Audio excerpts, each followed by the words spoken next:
Welcome back, operator. Evet, Code Vein bakacağız. Dark Souls tarzı oyunları seviyorum biliyorsunuz. Yayınları takip eden varsa aranızda. Ve God Eater'ı da seviyorum. God Eater, gidin bakın. Güzel oyunu da. Ve açıkçası Code Vein benim düşünceme göre God Eater ve Dark Souls yani Soulsborne tarzı bir şeyin evrenin birleşmiş bir oyunu diye düşünüyorum. Bakalım nasıl bir şey.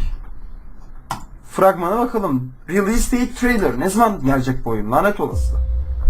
It seems everyone, everywhere is thirsty. Herkes vampir mi lan? There is a spring that will cure that thirst. One that weeps tears of blood. That's what they said, anyway. Oha abi çok mantıklı aslında. Showed up a short time after the queen was defeated. And when it did, it trapped everyone and everything inside. The truth is, we don't have a lot of hope without you. Revenants need to have blood. Revenant. Without it, they turn into those creatures we call the Lost.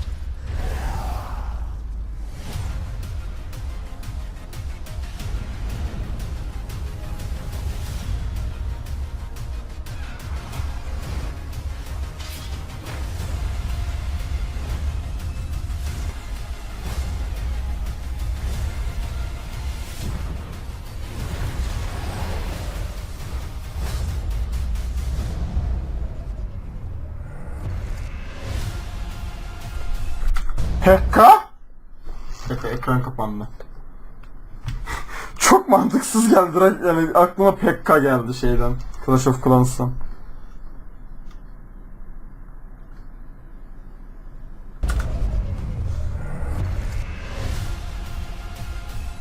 Eat or be eaten.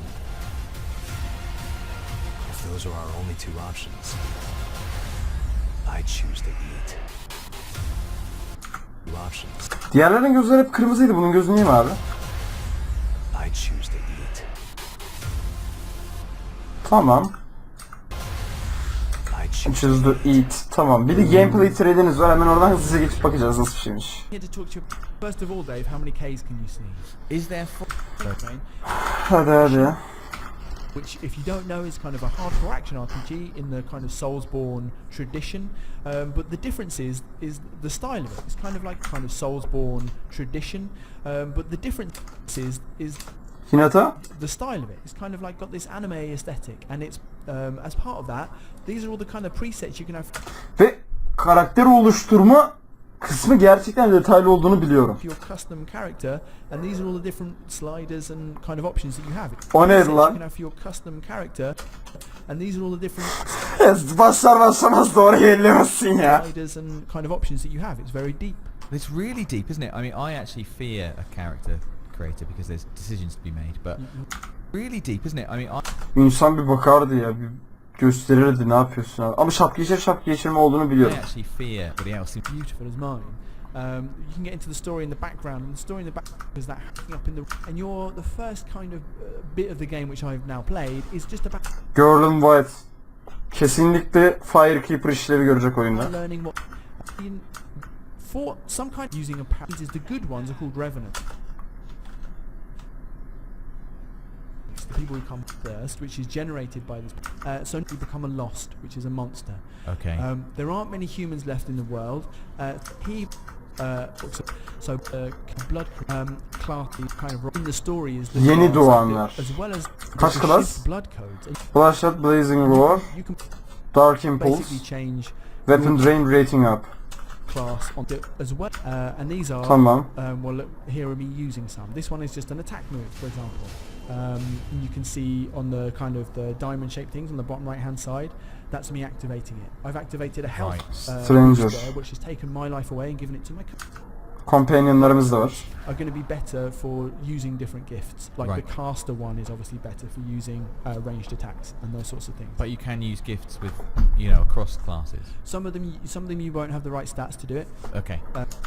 I've actually seen me biffing up a mid boss. Oh, you Includes something I want. did. Yes, exactly. Completely biffed. And that gives me stuff works, and you can switch out and you can find better ones, and you can upgrade as well. And what they will do is they will change the move set, Finisher'lar. and the move set determines your back Pyro ne işi var lan buradan?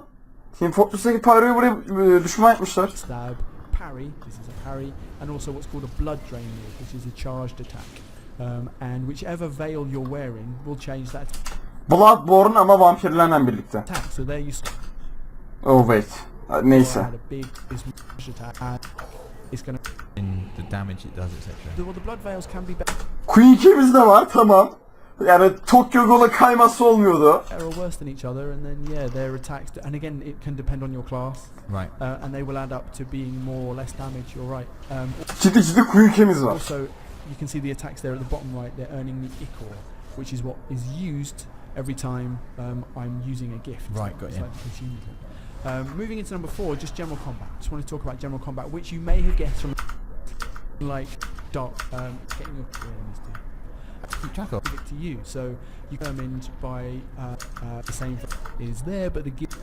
So imagine this is kind of like the equivalent of fire. Tamam. Base'imiz kilise. Ne kadar ironik diye seçim. Fine. I love the way it looks. Like a kind of a neon, like well-lit, atmospheric, empty cathedral. Yes. It's cool for vampire fiction and also feeds right into the anime aesthetic of Code Vein. I think it's a really well thought out bit of design. Yeah, I think in general the game looks fantastic, to be honest. I really like how they brought anime to the Yeah, it's really, really nice. And so I hope all these people in that. And I did tinker with that a little bit. I'm not really sure how to sell you weapons or Silahlar God Editor'daki silahların bazılarına benziyor. Katana falan da var gerçi ama. to upgrade your weapons. Büyük silahlar genellikle. Okay. The world Tamam, tren yerimiz var. This companion you saw right at the beginning. These are Levies and Bu ne abi ya? Davis is going to talk to us about somewhere called the Depths. Right. The Depths are like Hiç beklemedim bu kadar ciddi görünümlü bir karakter, biliyor musun? Yani o kadar anime karakterler arasında şimdi. a difficulty to go further in the game. You go and Right, so they are a limit.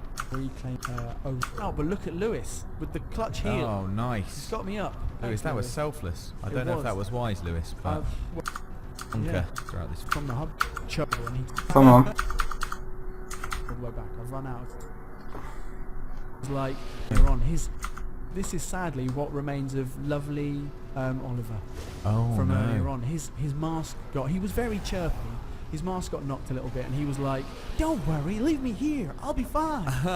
And it turned out Oliver was Oliver Collins. was no. not. I know, like, what's the name? Evet, ilk boss'umuz bizlerden birisinin The çılgın cool thing about this, I put the caster dönüşmüş olması herhalde. so you should be able to see this boss battle. I was like just like Ichor, so I was in the caster class and was using my range attack. Ha, böyle oluyormuş demek ki. Excited? I'm thinking it looks very, very deep. Yeah.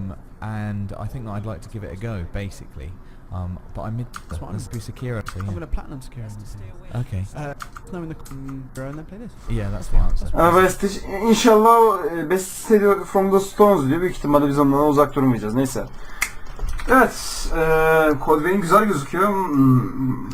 Umduğum bir oyunda. Hadi bakalım, yine iyiyiz.